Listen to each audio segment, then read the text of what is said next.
Surplus neraca dagang Indonesia pada bulan Desember 2022 susut menjadi 3,89 miliar dolar Amerika. Menyusutnya surplus ini disebabkan oleh ekspor yang mengalami penurunan, sementara impor meningkat.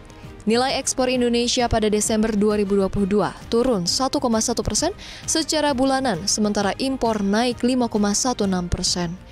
Sementara itu, sepanjang tahun 2022, neraca perdagangan Indonesia mencatat surplus 54,46 miliar dolar Amerika Serikat. Surplus ini disumbang oleh ekspor yang tercatat mencapai 291,98 miliar dolar Amerika Serikat atau naik 26,07% year on year. Sementara itu, impor Indonesia sepanjang tahun 2022 mencapai 237,52 miliar, naik sebesar 21,07% secara tahunan. Kepala BPS Margo Yuwono mengungkapkan surplus ditopang oleh kinerja ekspor yang tumbuh 53,76% secara tahunan.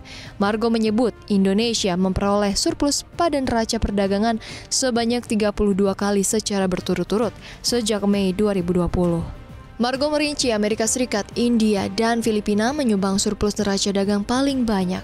Sementara negara yang menyumbang defisit antara lain Australia, Thailand, dan China.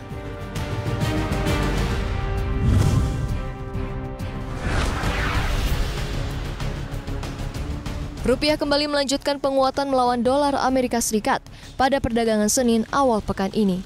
Mata uang Paman Sam berhasil dibuat bertekuk lutut terhadap mata uang Garuda. Mata uang Garuda langsung melesat 0,43% ke Rp15.075 per dolar Amerika Serikat begitu perdagangan dibuka. Penguatan rupiah kemudian bertambah hingga nyaris 1% ke Rp15.000 per dolar Amerika Serikat pada siang.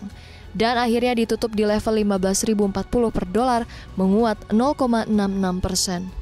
Penguatan rupiah dipicu oleh berbagai sentimen positif, baik dari dalam negeri dan luar negeri. Sentimen pasar global saat ini lebih kondusif dengan adanya beberapa perkembangan ekonomi global. Selain itu, dibukanya kembali perjalanan internasional oleh China juga memberikan sentimen positif terhadap pergerakan nilai tukar sebab dapat mendorong pariwisata khususnya di Asia Tenggara. Dari dalam negeri, Badan Pusat Statistik melaporkan surplus neraca dagang Indonesia mencapai 3,89 miliar dolar Amerika Serikat pada Desember 2022.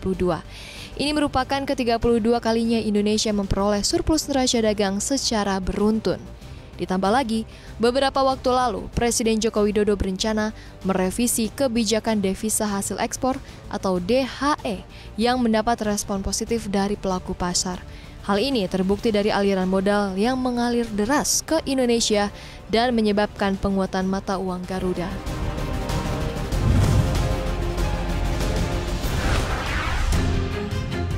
Badan Pusat Statistik mencatat jumlah penduduk miskin pada September 2022 menembus 26,36 juta orang, naik 0,2 juta orang terhadap Maret 2022.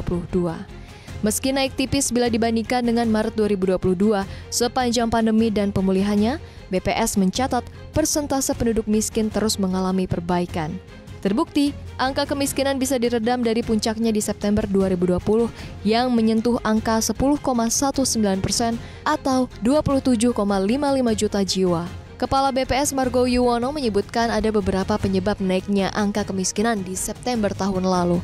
Di antaranya adalah penduduk usia kerja yang terdampak pandemi, upah buruh tani harian turun, konsumsi rumah tangga, dan pertumbuhan ekonomi yang melambat di kuartal 3.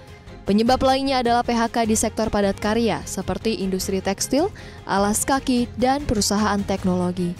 Tak hanya itu, kenaikan harga 9 komoditas pangan dan non-pangan utama juga mendorong naiknya angka kemiskinan, seperti beras yang naik 1,406%, gula pasir naik 2,35%, cabai merah naik 42,6%, solar naik 32,04%, hingga LPG 3 kg yang naik 1,58%.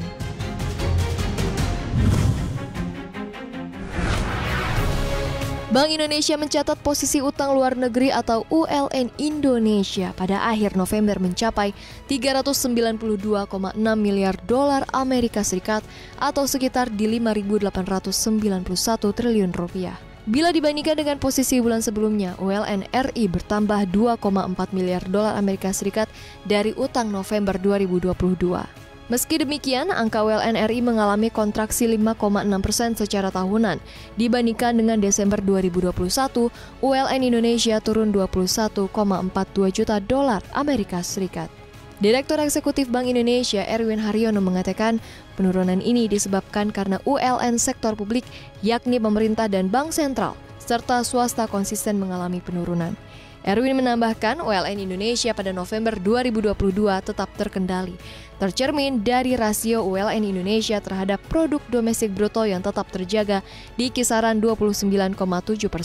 Sedikit meningkat jika dibandingkan dengan rasio pada bulan sebelumnya 29,5%.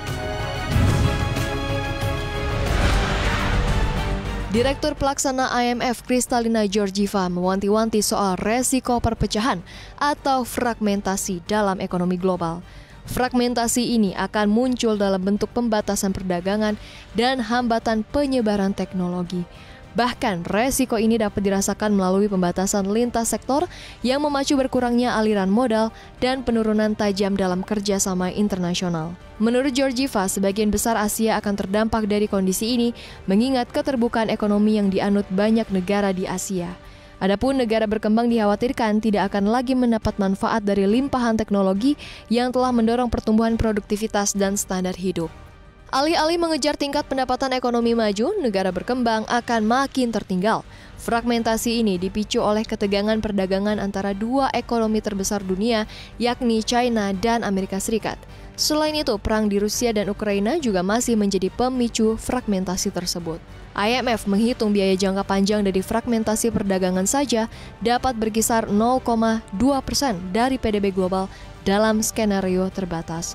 Sementara dalam skenario parah, biaya jangka panjang dari fragmentasi dapat menelan hingga 7% dari PDB global atau setara dengan gabungan PDB tahunan Jerman dan Jepang.